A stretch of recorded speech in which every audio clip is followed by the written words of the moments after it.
Last year I had to cancel my video due to long-term sickness, but this year I was able to make a brand new game. The theme of this year's game is alchemy, and I had the trick-or-treaters play a potion mixing game. The players are handed a recipe and a remote and have to flip a switch to start the game. The board consists of 4 test tubes, each attached to a pump connected to a liquid of a different color.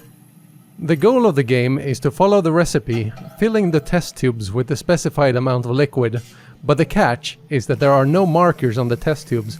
The recipe tells them that one full test tube is 25 milliliters, but the rest involves eyeballing and calculation skills, because forcing them to do math on their autumn school break was the most horrifying thing I could think of.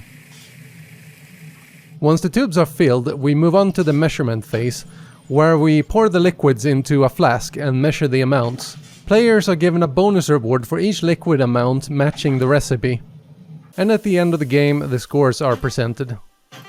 I'd say the new machine was quite popular, and I did break another record, landing at a whopping 120 players this year. As for the technical stuff, the game was played on a Raspberry Pi with a little board that I soldered together for the connectors. The game stages were manually advanced by me using a foot pedal switch. I used 4 peristaltic pumps hooked up to a few jars with water and food coloring. For reliability, I made a small circuit connecting the scale and display to an AT-Tiny microcontroller and hooking it up with serial to the Raspberry Pi. For the smoke machine, I used an ESP32 and a relay to control it via Wi-Fi.